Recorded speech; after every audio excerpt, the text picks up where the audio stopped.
আসসালামু আলাইকুম আমার প্রিয় ভাই বোনেরা, আজকে আমি একটা নতুন রেসিপি নিয়ে এসেছি। তো এদিকে আমি শুকনো চালের গুঁড়িটা নিয়েছি। আজকে শুকনো চালের গুঁড়ি দিয়ে আমি পিঠা বানাবো।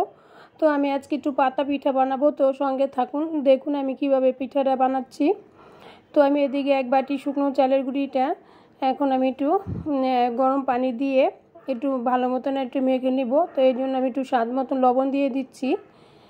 তো লবণ যার যার স্বাদ মতন দিয়ে নেবেন। তো লবণগুলো আমি ভালো মতো মিশিয়ে নিলাম। এখন আমি একদম ফুটন্ত গরম পানিটা ইউজ করব। একদম একটু হালকা মানে গরম হলে হবে না, একদম ফুটন্ত পানিটা দিতে হবে। তো এদিকে আমি একদম ফুটন্ত পানিটা দিয়েছি, আর অল্প অল্প করে দিয়ে আমি করলাম এটা ভালো মতো নেড়ে নিব, একবারে দিয়ে দেব না। তো এমন করে আমি ভালো মতন পানিটা দিয়ে মিশিয়ে নিচ্ছি।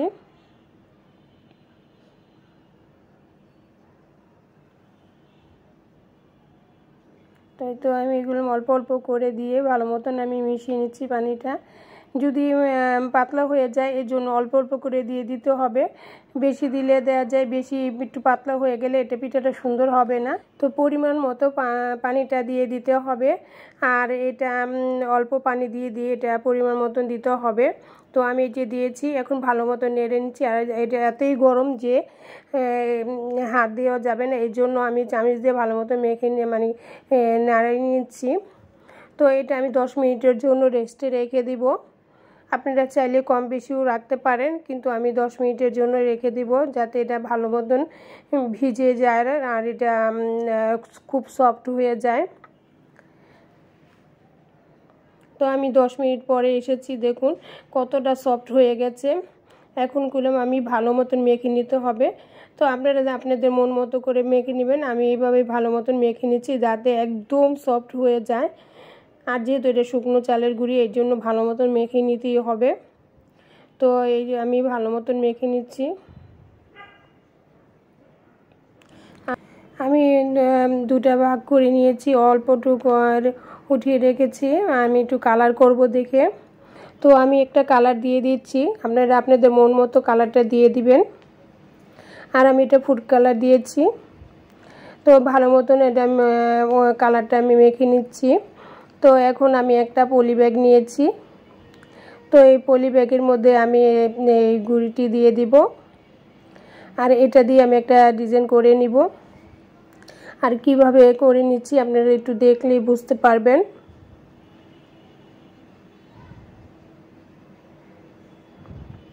তো এটা ভালো মতো নিয়ে আমি করলাম একটা গিটু দিয়ে নিব, যাতে মুখটা বন্ধ করে দিব, যাতে কোনোভাবে যে মুখ দিয়ে ওই সাইড দিয়ে না বেরিয়ে আসে। তো আপনারা দেখে এটা বুঝে নেবেন।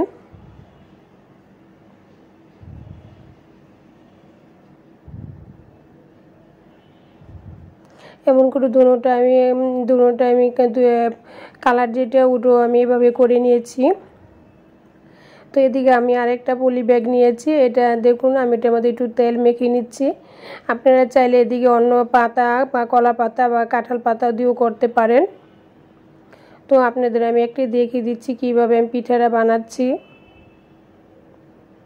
আর এই পিঠাটা যে কেউ বানিয়ে নিতে পারবেন একদম সহজভাবে, কোনো ঝামেলা নেই। এটা যে কেউ ওটা মানে এটা করে নিতে পারবেন।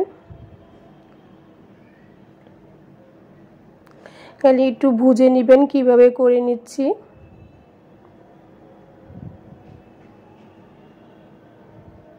আর এটা আপনারা চাইলে কলা পাতার মধ্যেও করে নিতে পারেন বা কাঁঠাল পাতার মধ্যেও করে নিতে পারেন। তো এমন করে আমি কয়েকটা আপনাদের দেখিয়ে দিব।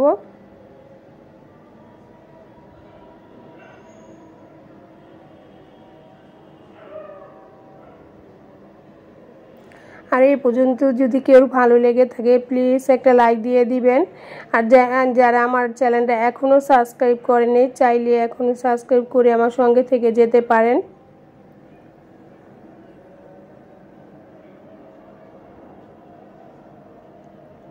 আর এটা কমেন্টে জানাবেন কেমন হয়েছে।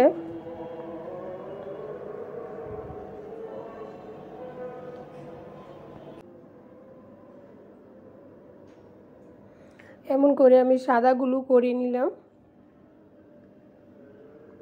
তো এখন আমি এটি ভাপ দিয়ে নিব। তো এদিকে আমি একটা পাতিলা বসিয়ে দিয়েছি আর এদিকে চাউন দিয়ে দিয়েছি। এখন আমি এটা ভাপ দিয়ে নিব।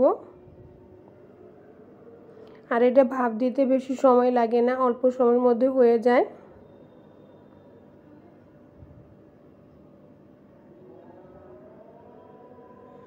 তো একদম ভাপ দিয়ে নিয়েছি।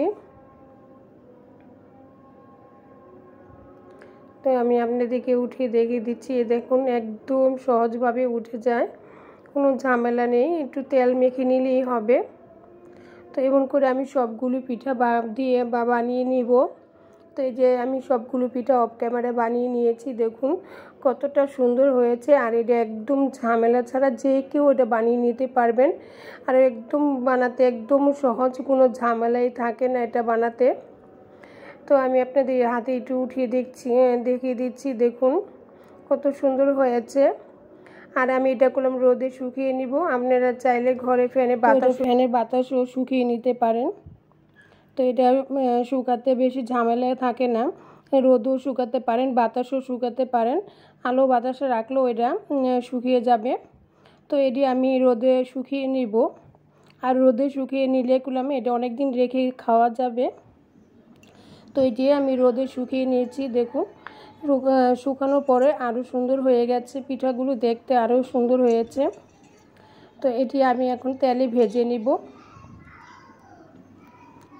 আমি আবারও বলছি, যারা এখনও আমার চ্যানেলটা সাবস্ক্রাইব করেনি চাইলে একটা সাবস্ক্রাইব করে আমার পাশে থেকে যেতে পারেন। আর যারা এখনও লাইকটা দেওয়া হয়নি তো প্লিজ একটা লাইক দিয়ে দিবেন। তো এখন আমি এই যে চুলায় তেল বসিয়ে দিয়েছি আর আমি এটা ভেজে নিব। আর এটা অল্প তাপে করলাম ভেজে যায়, বেশি তাপ লাগে না।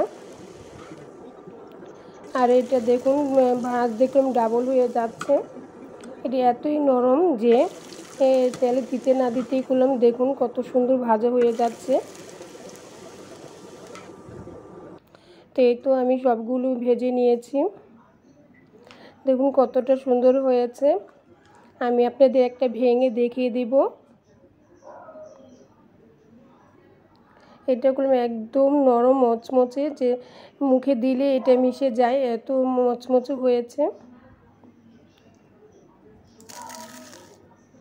দেখুন ধরতে না ধরতে করলাম একদম ভেঙে গুঁড়ো গুঁড়ো হয়ে গেছে। এটা করলাম খেতে অনেক স্বাদ, একবার হলো বাসায় ট্রাই করবেন। তো সবাইকে অনেক অনেক ধন্যবাদ। আসসালামু আলাইকুম।